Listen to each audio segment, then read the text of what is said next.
News First, Newsline Prime with Araz Shaukat Ali. And a very good evening to you. This is Newsline Prime, live as always from the News First studios in Dawson Street in Colombo. Now then, this evening, this evening we are due to be joined by a man in the news, shall we say, the Minister of Power and Energy, Mr. Ravi Lanka.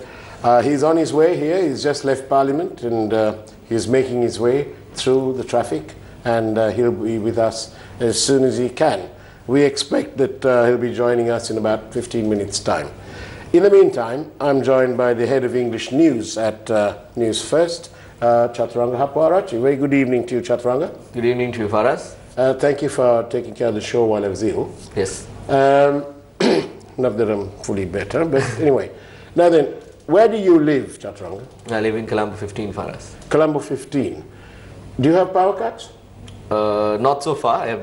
I've been fortunate enough not to have any power cuts as of late. Right. But according to what my parents tell me, since I'm half the time here at Union Place in the News First Centre, but they are expecting power cuts as well. And yesterday, expecting, but they haven't had any. We haven't had any. Right. We haven't had any, but we have had on the other side we have had the water cut for over 12 hours the day before yesterday. So the people of that area have not been that fortunate. Right. While they had power, they did not have water. So they are having their issues of their own. But to answer your question, we have not had any power cuts as of late for us. I've had several telephone calls from members of the public, and if you want to send your questions in, it's 0772 300 305. Please by SMS only. And members of the public have already called us, and actually I took a couple of calls day before yesterday, and they're complaining that, and I also took a call this just now, just before I came on the set, they're complaining that the power cuts are partial to some areas. They're saying that Colombo, in the better parts of Colombo, have no power cuts, but yet I had a couple of callers from Fife Road and just beyond there. They say that they have power cuts which has no relationship to the schedule that the CEB has put out. We have had that complaint here as well. For us, a few people called us as well and informed us about this, and we have tried to get hold of these substations, the subgrids that are located in these areas, and the problem, I think, in our opinion as journalists, is the fact that the demand is high in these places. Therefore, they have to balance that by cutting the power to certain areas that are in the, how do I say it, not so center Colombo, but away towards Vallawata from one end and towards the other end. But also. surely places like Batramul and so on, where there are plenty of high-rise, multiple unit dwellings, flats, they don't have power cuts. Yes. And the contention amongst our people who have called us is that their consumption is very high, and yet they haven't got any power cuts. And in other areas where maybe the property values are much lesser, they're experiencing power cuts. So they're trying to draw a... That is a fair argument for us, but if you take a look at the areas where there have been power cuts in Colombo, those areas are not limited just to residential areas. Those are areas with a large number of shops operating. There may be minor factories operating. So the argument is fair. The argument that you're bringing to say that places where there are, what you're trying to say is that there are places where there are rich people living. Where the rich and the not so famous live. So yes, so when you say that, there is an argument, I'm not saying no, but on the other hand, the places where there is a power cut, there are not so residential areas, but in addition they have shops operating, they have factories operating, minor operations going on in that area as well. So that could be a reason. I'm not saying that is the reason. That could be a reason, but as of right now, we are yet to find that out. Maybe when the minister comes here, you can ask him that and get a proper answer as well. Yes. But as you mentioned, we have received that complaint as well, that in central Colombo, where the temple trees, the Prime Minister's residence and all these places are located. Power cuts are not experienced. But if you go by the same logic, Mattakuliya, Colombo 15, Mutual and Mattakuliya has also had no power cuts. So that argument can go both ways, but what you mentioned is right. There have been no power cuts in certain areas in Colombo, while some of the other places have had power cuts, Faraz? There you are. Well, one of the first messages that have come through says, yes, we had a power cut in Colombo 15 today. We just got power back now. Thank you for that question, for that. It must be a poet, because it's he or she says, a tale of two cities is the story for Colombo. That's good to know, because I'm also from Colombo 15 and I did not know that information. So we thank the viewer for sending us that information as well. But for us, I want to... but it's a bit of a serious matter though, isn't it? Definitely, definitely. Because, you know, with the power coming in and out like this, electrical equipment tends to get damaged, freezers get affected and so on. The most serious problem would be for us now, we are at an era where the government decides to bring us these massive investment projects into the country. You're talking about investment projects to the tune of $3.85 billion as well on one hand. And let's leave that aside, but to talk about the actual investors, the due diligence has been done, the proper investors who are supposed to come, who want to come here, maybe they'll have a look at whether if they want to start a business here, let's say an apartment complex even for that matter, if they want to have a look at a business opportunity here in Sri Lanka, wouldn't they look at this power crisis right now? Because then they will know that the government and the infrastructure that we have to provide power is not at that standard or at that level where they could be providing power. If new projects come in, higher the demand, there will be a problem in the future. Yes, so they will definitely look at that point as well. Yes. Now, while you say that, I read somewhere earlier that the Prime Minister says that in his house in 5th Lane, he uses a generator. Yes. Or he says, I use a generator. This was discussed in Parliament today as well. Yes, I presume it's at 5th Lane. And he says the others should do the same. Well, that's rich for the Prime Minister to say that, because I am quite certain that the government is picking the tab up. Otherwise, I'd like Mr. Wickremesinghe to back it all up and say that it is he personally who's picking the tab up. That would be nice if he did that. But if it's at temple trees, the government is paying anyway. The people are paying. The people are paying, exactly, very well spotted. The people are paying. And if that's the case, I think that they need to let everybody be the same. Our guest is here. We'll go for a short break. And when we come back to Newsline, we'll be joined by the Minister of Power and Energy, Mr. Ravi Karunaka. News First, Newsline Prime with Faraz Shaukat Ali. And welcome back to Newsline Prime. We're now joined by the Minister of Power and Energy, Mr. Ravi Karunaka, who actually is feeling rather under the weather, but because he made the commitment to us, he's here, and we do really appreciate that. And he's here straight from Parliament, so he'll be able to tell us a little bit of hot news. Thank you, Mr. Karunaka, for being here. We appreciate you. I know you're coming in for a cold. There's a virus. There's a virus going on. Yeah. But thank you, and we really appreciate you coming here. What did you tell Parliament today about the power crisis? Well, what we told today was that we will ensure that all blame related and opening have a blame game. I will take it on and ensure that the blame game stops today. We give an answer before April 10th, where there will be no power cuts during the Sinhala Tamil New Year. And when it comes, God willing, fingers crossed, if the Mahavali gives us water, that's a done deal. But in the meanwhile, we are getting supplementary power to come in to augment if by chance that there is the weather patterns don't work the way we would expect. We cannot ever go on the basis that the weather will be perfect. Right. So as a result, I gave today Parliament on behalf of the President, Prime Minister and the Cabinet of Ministers that by There will be no power cuts for Sinhala Tamil New Year. And when you come out of it, fingers crossed, God, everything will be okay. If not, definitely before Vesak, everything will be sorted out. Permanent solution.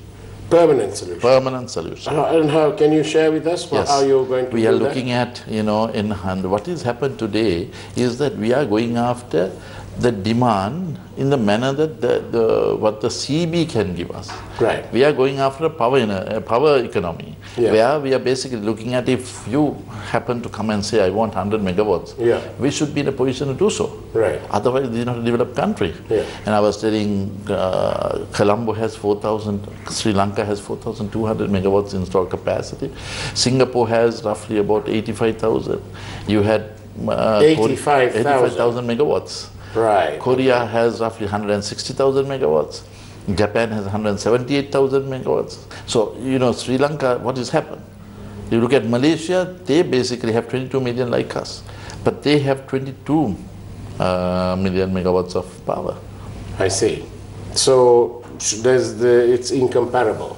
Absolutely. In your opinion, Minister, what has ailed this? What have our forward planning people been doing in all these years?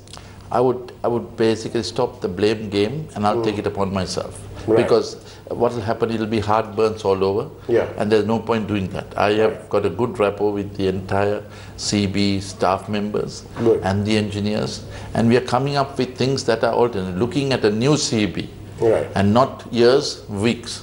But you certainly will be the first minister to come on any platform and not blame the others. Well, that's the political spirit that I use, even though I get hammered going to that. Yes. I want to ensure that, the blame game stops. If you look at the real situation, Yeah. is that 2010 onwards, there has been no new generation. The last was West Coast. Right. From that, you have roughly every year 250 megawatts of power is the demand. So this is almost criminal that we haven't criminal. been Yeah. keeping up. But politicians are 65% of the problem. I must take that responsibility. That's the reason why I did it, so that you can't basically disseminate, it'll just be heartburns all over. Yes. Let's move forward. Politicians are 65%. He's not picking up things from the pie from the sky. It is something which is genuinely done. We are looking at the LNGs, we are looking at solar power, bringing in roughly the scheduling of the new approach. That is, we are taking away all the registration purposes. Right. You come and basically say, I have got all the licenses. In 2 weeks, you'll get a LOI. Oh, I see. But you have got to ensure that you pay 25% or 20% as a bank guarantee. Right. And if it's solar, in 4 months you have to build. If not, there's a penalty, because there's too many licenses being sold. So you're trying to separate the boys from the men. If you say so.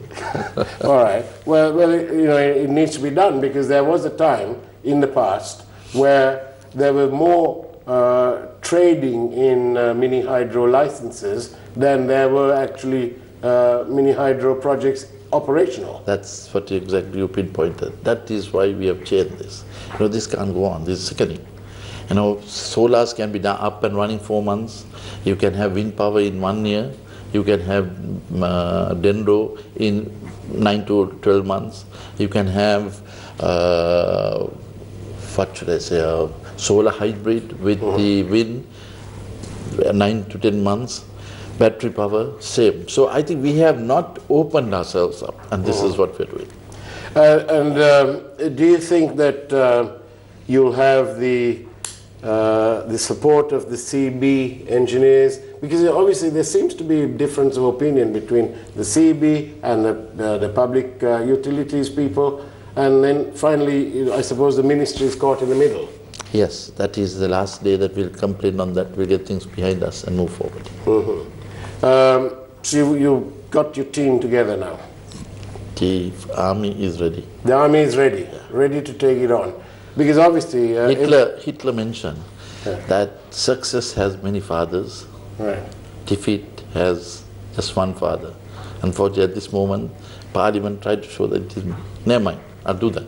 But sometimes, Mr. Karunanaike, as politician Karunanaike, I've been having a look at this thing. You seem to get if you like, the short straw. Way back, you had the Ministry of Commerce, and that was no easy time there.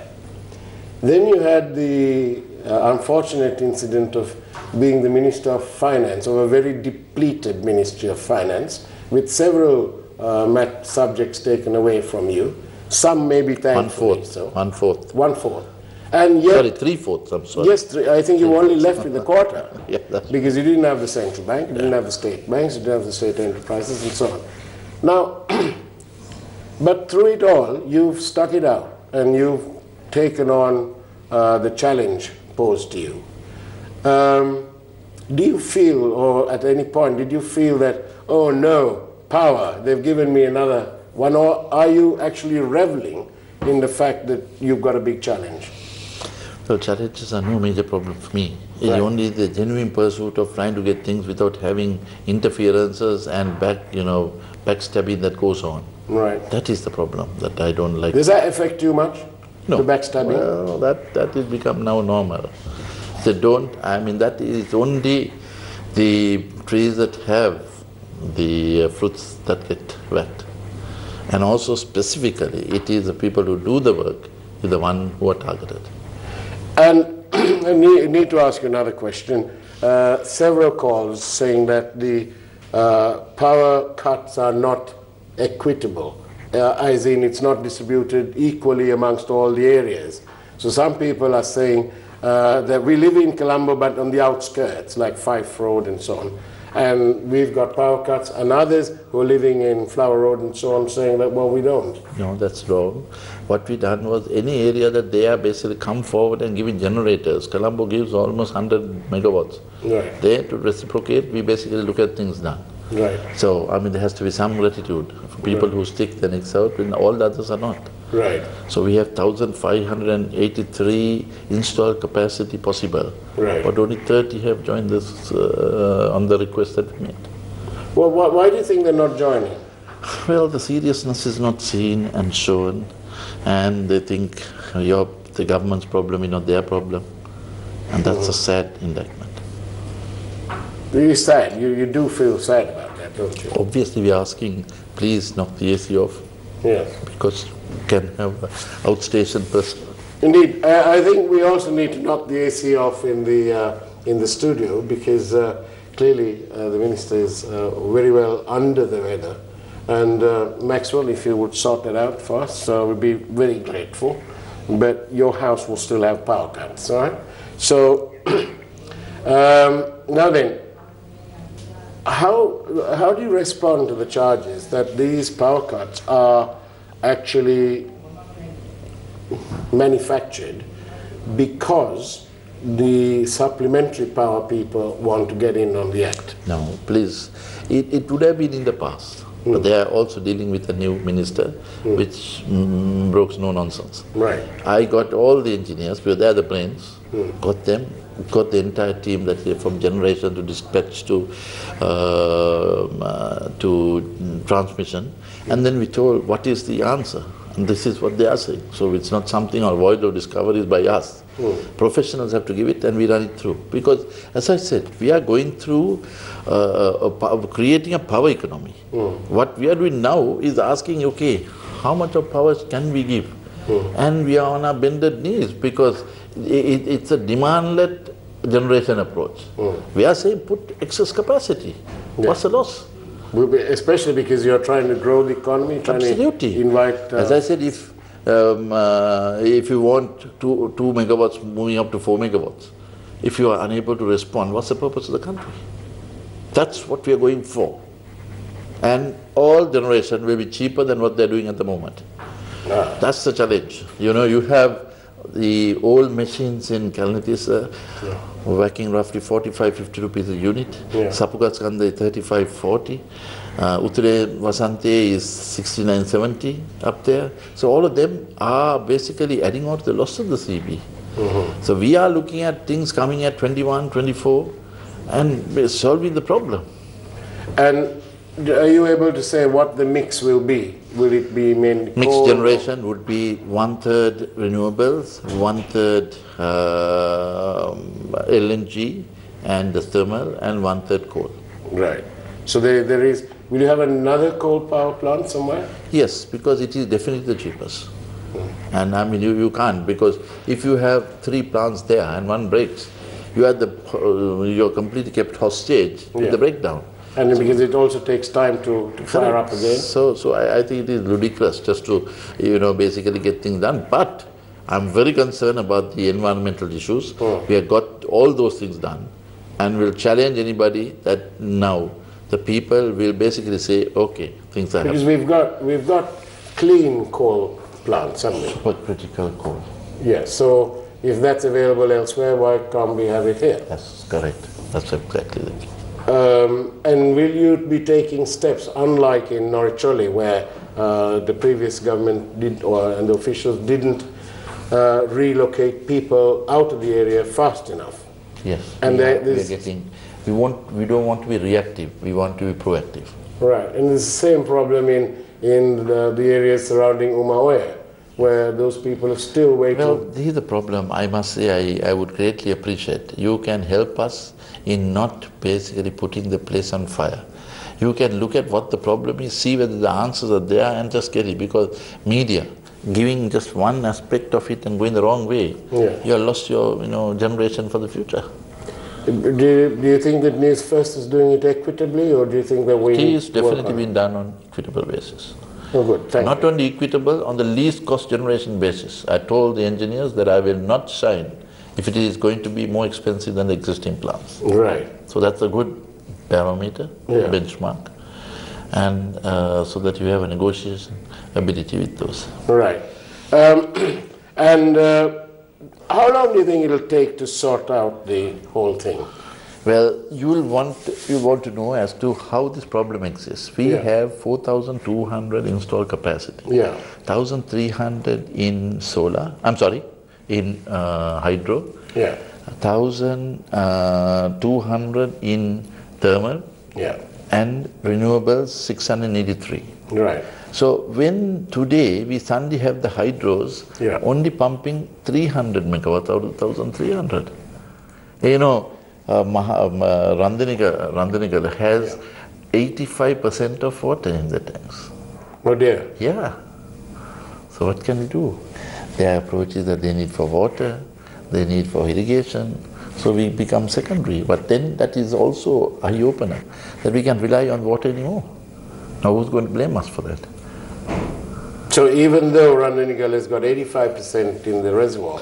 I would appreciate if your team can go to Randanigala, have it reported. Well, indeed, I'm sure that Maxwell's taking notes, and we'll dispatch the area representative to Randanigala and check on there, so we can report on this tomorrow. It'll be a good story. Thank you.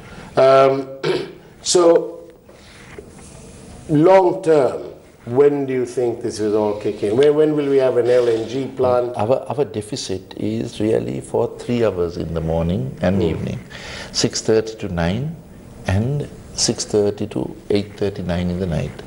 This is where the curve basically meets in with pressure. When you are unable to deliver the hydro, you automatically have it tripping off. So that's where the scheduling takes place. So that's a scientific system which I'm learning very intently as to how it can be done. But they are doing their very best, minimizing whatever cuts to the bare bone. And your colleagues in cabinet, are they? I must say they are giving all the necessary assistance. And the ones who don't like you, are they being quiet? Well, who don't like continues to do so. Right. But I don't waste time in wasting people who basically have their knife at the throat all the time. Right. So you can't basically, you have got to be a politician well beyond that. But I'm glad that you're openly saying that there is. You're not saying it's all a bed of roses. No, I'm saying that. I want to basically confirm that this is the way that it goes. Well, I'm almost lost for words about that. But there you are. You've admitted to that, and you're still getting on with it. And 95% is okay. Just 1 or 2 black sheep that are there. So you expect them anywhere. Future political ambitions? I'll ensure that the sustainable political development takes place and bring the best party that is can administer these problems. And we believe UMP, but there are a lot of weaknesses. We need to correct that immediately. We have individual people who basically are living in a world of their own, and such things are not good for the unity of the party. This is not a one-person party. It is a collective party which has come from the ground swell. Right. I think, Minister, they're having a slight problem with the audio. If you, do you mind if you, yes, if you stay like that. I know you're ill. Max, there you are. That's much better. Thank you. So do you think including in those problems are leadership issues and so on? Well, those are not for individuals to decide. You do sometimes disproportionately help certain people. But I think you should really look at who are the real potential people. You know, this country does not mean that you sell the parents and get to a point. You've got to sell a concept. You know, if you have an unemployment problem, you can't say that, you know, I solve the problem by, you know, getting the tall people to be laborers and the short people. Talk about employment. Did you get a long list of people wanting employment in the ministry? Absolutely. And can you accommodate more? Yes, but not at the expense of the entity. You know, we have got to have, that doesn't touch the entity per se. But there is room, and you're trying to accommodate them. Yes. And is it all inclusive? Do you try and distribute what you can from around the country? Unlike my predecessors, which was all bent on one district. Right. So I think we need to correct that. That's not ethical.